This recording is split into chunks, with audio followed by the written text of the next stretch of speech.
નમસ્કાર મિત્રો, સ્વાગત છે તમારું અમારી યુટ્યુબ ચેનલમાં। તો મિત્રો, જીએસએસબી એટલે કે ગુજરાત ગૌણ સેવા પસંદગી મંડળ દ્વારા રેવન્યુ તલાટીની પોસ્ટ પર ભરતીની જાહેરાત કરવામાં આવેલી છે અને તેમાં ઓનલાઈન અરજી ફોર્મ પણ શરૂ કરી દેવામાં આવેલા છે। તો આજના વિડીયોમાં આપણે વાત કરીશું કે ઓનલાઈન અરજી ફોર્મ જાતે કેવી રીતે ભરી શકાય, પરંતુ તે પહેલા વિડીયો ગમે તો લાઈક અને શેર કરી દેજો, ચેનલમાં નવા હોય તો ચેનલને સબસ્ક્રાઇબ કરી દેજો। તો ચાલો મિત્રો, વિડીયોની શરૂઆત કરીએ।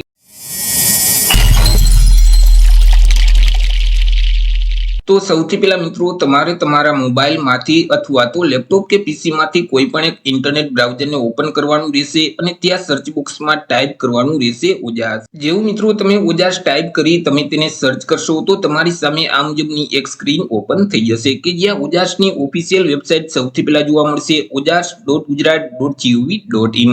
તો તે વેબસાઇટ ઉપર તમારે ક્લિક કરી દેવાનું રહેશે।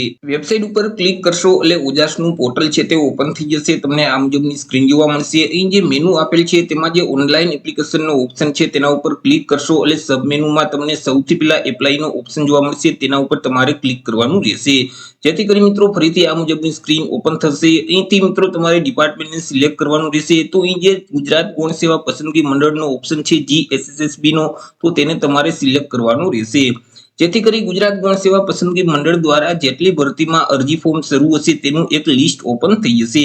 તમે અહીં 301 નંબરની જે જાહેરાત છે રેવન્યુ તલાટી ક્લાસ 3 ની તે તમે જોઈ શકો છો।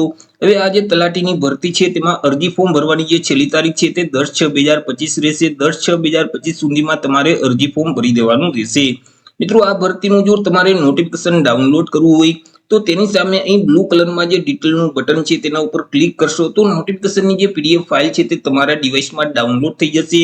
ઓનલાઈન અરજી ફોર્મ ભરવા માટે અહીં ગ્રીન કલરમાં તેની સામે જે એપ્લાયનું બટન છે તેના ઉપર તમારે ક્લિક કરી દેવાનું રહેશે, જેથી કરી મિત્રો અહીં પોસ્ટ સંબંધિત તમામ માહિતી તમને જોવા મળશે, તેને એકવાર વાંચી લેવાની રહેશે અને ફરીથી અહીં જે બ્લુ કલરમાં એપ્લાય નાઉનું જે બટન છે તેના ઉપર તમારે ક્લિક કરવાનું રહેશે। હવે મિત્રો, અહીં ઓજાસના પોર્ટલ ઉપર જો તમે ઓલરેડી રજીસ્ટ્રેશન કરેલ છે તો તમારા જે રજીસ્ટ્રેશન નંબર છે તે નંબર અહીં ટાઈપ કરી દેવાના રહેશે। રજીસ્ટ્રેશન કરતી વખતે તમે જે જન્મ તારીખ આપેલ છે તે જન્મ તારીખ અહીં ટાઈપ કરી અને એપ્લાય વિથ ઓટીઆર ના બટન ઉપર ક્લિક કરવાનું રહેશે। પરંતુ મિત્રો, ઓજાસના પોર્ટલ ઉપર હજી સુધી તમે રજીસ્ટ્રેશન નથી કરેલ તો અહીં જે રેડ કલરમાં સ્કીપનું બટન છે તેના ઉપર ક્લિક કરી આગળ વધવાનું રહેશે। હવે જેવું મિત્રો તમે સ્કીપના બટન ઉપર ક્લિક કરશો તો આગળ તમને એક અરજી ફોર્મ આપી દેવામાં આવશે, તે ફોર્મમાં તમામ માહિતી ભરવાની રહેશે। અરજી ફોર્મ ભરો તે પહેલા અહીં એક અગત્યની સૂચના આપેલ છે તે વાંચી લેવાની રહેશે। હવે તેમાં સૌથી પહેલા તો ઉમેદવારે પોતાની જે પર્સનલ માહિતી છે તે આપવાની રહેશે, જેમ કે ટાઇટલ જે લાગુ પડતું હોય તે અહીંથી સિલેક્ટ કરી દેવાનું રહેશે। તમારી જે તે સરનેમ છે એટલે કે અટક છે તે આ બોક્સમાં ટાઈપ કરી દેવાની રહેશે। તમારું નામ છે તે આ બોક્સમાં ટાઈપ કરી, પિતા અથવા તો પતિનું નામ આ બોક્સમાં ટાઈપ કરી દેવાનું રહેશે અને માતાનું નામ છે તે અહીં ટાઈપ કરવાનું રહેશે। ત્યાર પછી જેન્ડર મેલ કે ફિમેલ અહીંથી સિલેક્ટ કરી અને ફરીથી જેન્ડરને સિલેક્ટ કરી દેવાનું રહેશે। તમારી જે જન્મ તારીખ છે તે આ બોક્સમાં ટાઈપ કરી દેવાની રહેશે। મેરિટલ સ્ટેટસ જે તે લાગુ પડતું હોય તે ઓપ્શન સિલેક્ટ કરવાનો રહેશે। ત્યાર પછી તમારી જે જાતિ છે, કેટેગરી છે તે કેટેગરી અહીંથી સિલેક્ટ કરી દેવાની રહેશે। પરંતુ જો તમે અનામત વર્ગમાં આવતા હોય તો તમારી પાસે જે કાસ્ટ સર્ટિફિકેટ છે, જાતિનું દાખલું છે તેની વિગત પણ આપવાની રહેશે, જેમ કે સર્ટિફિકેટના નંબર અહીં આ બોક્સમાં ટાઈપ કરી દેવાના રહેશે। સર્ટિફિકેટની તારીખ છે તે આ બોક્સમાં ટાઈપ કરી અને સર્ટિફિકેટ કયા રાજ્યમાંથી મેળવેલ છે તે રાજ્યનું નામ અહીંથી સિલેક્ટ કરી દેવાનું રહેશે। પરંતુ તમે એસસીબીસી એટલે કે સામાજિક અને શૈક્ષણિક રીતે પછાત વર્ગમાં આવતા હોય તો તમારી પાસે જે નોન ક્રિમિનલનું સર્ટિફિકેટ છે તેની વિગત પણ આપવાની રહેશે, જેમ કે સર્ટિફિકેટના નંબર છે તે આ બોક્સમાં ટાઈપ કરવાના રહેશે। સર્ટિફિકેટની તારીખ છે તે અહીં ટાઈપ કરી દેવાની રહેશે અને જે સર્ટિફિકેટ છે તે કયા સત્તા અધિકારી દ્વારા આપવામાં આવેલું છે તેમનો હોદ્દો અહીંથી સિલેક્ટ કરવાનું રહેશે।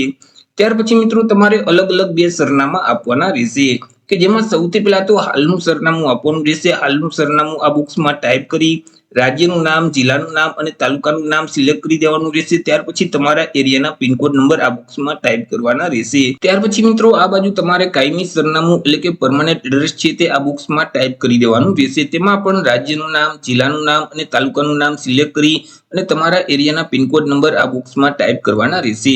ત્યાર પછી તમારા જે મોબાઈલ નંબર છે તે નંબર આ બોક્સમાં ટાઈપ કરી અને ફરીથી તે નંબરને વેરીફાઈ કરવા માટે આ બોક્સમાં ટાઈપ કરી દેવાના રહેશે।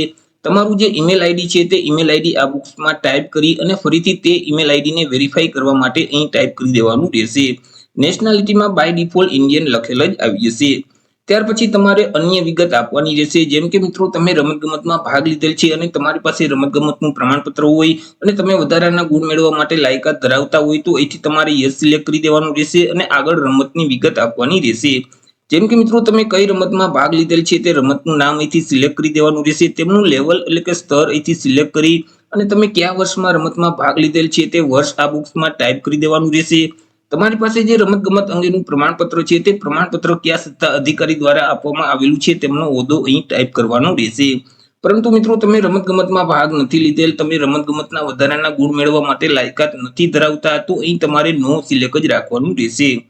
ત્યાર પછી મિત્રો તમે શારીરિક રીતે વિકલાંગ વ્યક્તિ છો કે કેમ, જો તમે શારીરિક રીતે વિકલાંગ વ્યક્તિ હોય તો યસ સિલેક્ટ કરી દેવાનું રહેશે અને અહીં મિત્રો જે લિસ્ટ છે તેમાંથી જે વિકલાંગતા લાગુ પડતી હોય તો તેની સામે જે ચેકબોક્સ છે તેમાં ટીક કરી અને તેમની જે ટકાવારી છે તે ટકાવારી સામેના બોક્સમાં ટાઈપ કરી દેવાની રહેશે.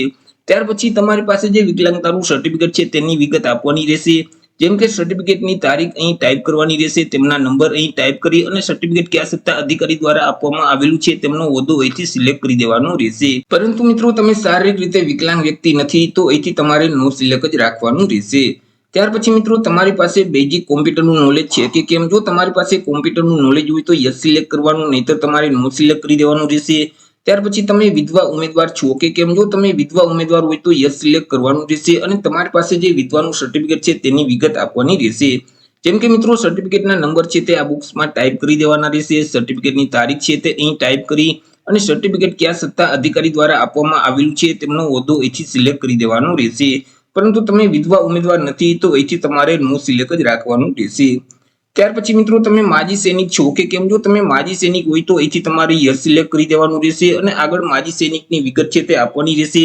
મિત્રો તેમાં સૌથી પહેલા તો સ્ટેટસ સિલેક્ટ કરવાનું, એટલે કે તમે રિટાયર્ડ થઈ ગયેલા માજી સૈનિક છો કે 1 વર્ષની અંદર રિટાયર થવાના છો, જે ઓપ્શન લાગુ પડતું હોય તે ઓપ્શન સિલેક્ટ કરી દેવાનું રહેશે. ત્યાર પછી તમારી જોઈનિંગ તારીખ આ બોક્સમાં ટાઈપ કરી દેવાની રહેશે, ડિસ્ચાર્જ તારીખ છે તે અહીં ટાઈપ કરી અને તમારી પાસે જે માજી સૈનિક અંગેનું આઈ કાર્ડ છે તે આઈ કાર્ડના નંબર અહીં ટાઈપ કરવાના રહેશે. આઈ કાર્ડની તારીખ અહીં ટાઈપ કરી અને આઈ કાર્ડ કયા સત્તા અધિકારી દ્વારા આપવામાં આવેલું છે તેમનો હોદ્દો અહીંથી સિલેક્ટ કરી દેવાનો રહેશે.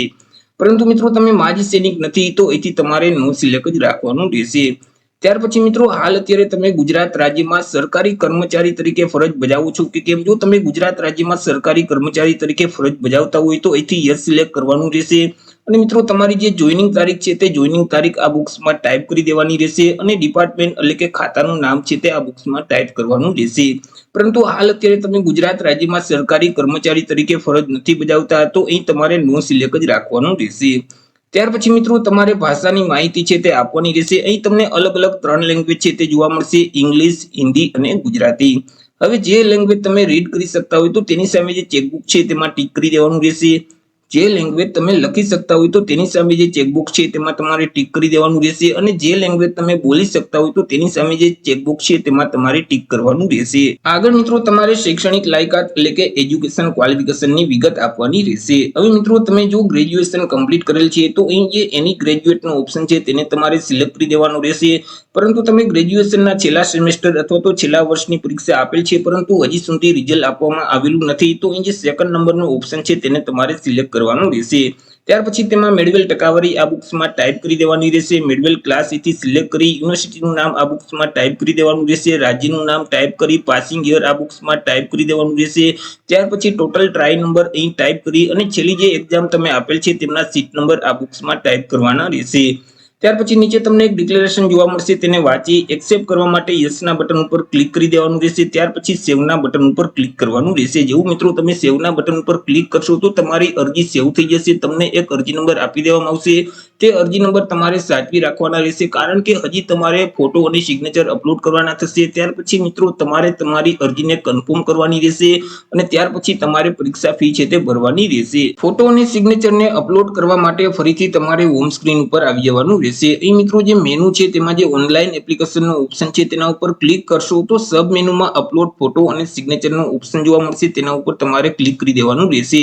જેથી કરી તમારી પાસે અરજીની વિગત માંગશે, જેમ કે તમને જે અરજી નંબર આપવામાં આવેલા છે તે અરજી નંબર આ બોક્સમાં ટાઈપ કરી દેવાના રહેશે તમારી જન્મ તારીખ આ બોક્સમાં ટાઈપ કરી અને અહીં જે સિક્યુરિટી કોડ એટલે કે કેપ્ચા કોડ આપવામાં આવેલા છે તે સેમ કોડ આ બોક્સમાં ટાઈપ કરી અને ઓકે ના બટન ઉપર ક્લિક કરી દેવાનું રહેશે, જેથી કરી મિત્રો નીચે આ મુજબની એક સ્ક્રીન ઓપન થઈ જશે કે જેમાં સૌથી પહેલા તો તાજેતરનો પાસપોર્ટ સાઇઝનો ફોટોગ્રાફ છે તેને તમારે અપલોડ કરવાનો રહેશે। હવે મિત્રો તમે જે ફાઇલ અપલોડ કરો છો તે ફાઇલનું ફોર્મેટ છે તે જેપીજી ફોર્મેટ હોવું જોઈએ અને ફાઇલની સાઇઝ છે તે 15 KB કરતા ઓછી હોવી જોઈએ। મિત્રો અહીં ફોટોગ્રાફ અપલોડ કરવા માટે ચોઈસ ફાઇલનું બટન છે તેના ઉપર ક્લિક કરશો તો ડિવાઇસ ઓપન થઈ જશે કે જ્યાં તમે સ્કેન કરેલો તાજેતરનો પાસપોર્ટ સાઇઝનો ફોટોગ્રાફ રાખેલ છે તેને સિલેક્ટ કરી અપલોડના બટન ઉપર ક્લિક કરશો તો અહીં ફોટોગ્રાફ અપલોડ થઈ જશે। એવી જ રીતે નીચે તમારે સિગ્નેચર અપલોડ કરવાની રહેશે। મિત્રો અહીં સફેદ કાગળ ઉપર બ્લેક અથવા તો બ્લુ પેનથી મિત્રો સહી કરી અને તેને સ્કેન કરી જેપીજી ફોર્મેટ બનાવવાનું રહેશે અને તે ફાઇલ છે તે મિત્રો 15 KB કરતા ઓછી હોવી જોઈએ। સિગ્નેચર અપલોડ કરવા માટે જે ચોઈસ ફાઇલનું બટન છે તેના ઉપર ક્લિક કરી તમારે સિગ્નેચરને સિલેક્ટ કરી દેવાની રહેશે। ત્યાર પછી અપલોડના બટન ઉપર ક્લિક કરશો તો અહીં સિગ્નેચર પણ અપલોડ થઈ જશે। ફોટો અને સિગ્નેચરને અપલોડ કર્યા પછી આગળ તમારે તમારી અરજીને કન્ફર્મ કરવાની રહેશે। અરજી ફોર્મ કન્ફર્મ કરવા માટે ફરીથી હોમ સ્ક્રીન ઉપર આવી અહીં જે મેનુમાં ઓનલાઈન એપ્લિકેશનનો ઓપ્શન છે તેના ઉપર ક્લિક કરશો તો સબ મેનુમાં કન્ફર્મનો ઓપ્શન જોવા મળશે, તેના ઉપર તમારે ક્લિક કરી દેવાનું રહેશે, જેથી કરી ફરીથી તમારી પાસે અરજીની વિગત માંગશે। જેમ કે તમારા અરજી નંબર આ બોક્સમાં ટાઈપ કરી દેવાના રહેશે, તમારી જન્મ તારીખ છે તે આ બોક્સમાં ટાઈપ કરી અને અહીં જે કેપ્ચા કોડ આપવામાં આવેલા છે તે સેમ કોડ આ બોક્સમાં ટાઈપ કરી ઓકે ના બટન ઉપર ક્લિક કરી દેવાનું રહેશે, જેથી કરી મિત્રો તમારી વિગત છે તે નીચે જોવા મળશે। તેમાં એકવાર તમામ માહિતી ચેક કરી લેવાની રહેશે। જો વિગત બરાબર હોય તો અહીં મિત્રો જે બ્લુ કલરમાં કન્ફર્મ એપ્લિકેશનનું બટન છે તેના ઉપર ક્લિક કરી તમારે તમારી અરજીને કન્ફર્મ કરી દેવાની રહેશે। મિત્રો તમે કન્ફર્મ એપ્લિકેશનના બટન ઉપર ક્લિક કરશો તો તમારું ફોર્મ કન્ફર્મ થઈ જશે। તમને એક કન્ફર્મેશન નંબર આપી દેવામાં આવશે, તે નંબર તમારે સાચવી રાખવાના રહેશે। અરજી ફોર્મને કન્ફર્મ કર્યા પછી આગળ મિત્રો તમારે ઓનલાઈન પરીક્ષા ફી ભરવાની રહેશે। ઓનલાઈન અરજી ફી ભરવા માટે ફરીથી હોમ સ્ક્રીન પર આવી અને અહીં જે મેનુમાં ફીનો ઓપ્શન છે તેના ઉપર ક્લિક કરશો તો સબ મેનુમાં ઓનલાઈન અથવા પોસ્ટ ઓફિસ ચલણનો ઓપ્શન જોવા મળશે, તેના ઉપર તમારે ક્લિક કરી દેવાનું રહેશે, જેથી કરી ફરીથી આ મુજબની સ્ક્રીન ઓપન થઈ જશે। અહીંથી મિત્રો તમારે રેવન્યુ તલાટીનો જે ઓપ્શન છે તેને સિલેક્ટ કરવાનું રહેશે। ત્યાર પછી તમે જે અરજી ફોર્મ કન્ફર્મ કરેલ છે ત્યારે તમને જે કન્ફર્મેશન નંબર આપવામાં આવેલા છે તે નંબર આ બોક્સમાં ટાઈપ કરી દેવાના રહેશે। તમારી જન્મ તારીખ અહીં ટાઈપ કરી અહીં જે કેપ્ચા કોડ છે તે સેમ કોડ આ બોક્સમાં ટાઈપ કરી દેવાના રહેશે। ત્યાર પછી ઓનલાઈન પેમેન્ટ ઓફ ફીનો જે ઓપ્શન છે તેના ઉપર તમારે ક્લિક કરવાનું રહેશે, જેથી કરી મિત્રો આ મુજબની એક સ્ક્રીન ઓપન થઈ જશે। તેમાં તમામ માહિતી વાંચી અને નીચે સ્ક્રોલ કરશો તો અહીં જે સબમિટનું બટન છે તેના ઉપર તમારે ક્લિક કરી દેવાનું રહેશે, જેથી કરી મિત્રો આ મુજબ એક સ્ક્રીન ઓપન થઈ જશે। હવે તમે કોના માધ્યમથી પેમેન્ટ કરવા માંગો છો, ડેબિટ કાર્ડ છે, ઇન્ટરનેટ બેન્કિંગ છે, યુપીઆઈ છે કે વોલેટ છે, તમે જેના માધ્યમથી પેમેન્ટ કરવા માંગતા હોય તે ઓપ્શન સિલેક્ટ કરી દેવાનું રહેશે।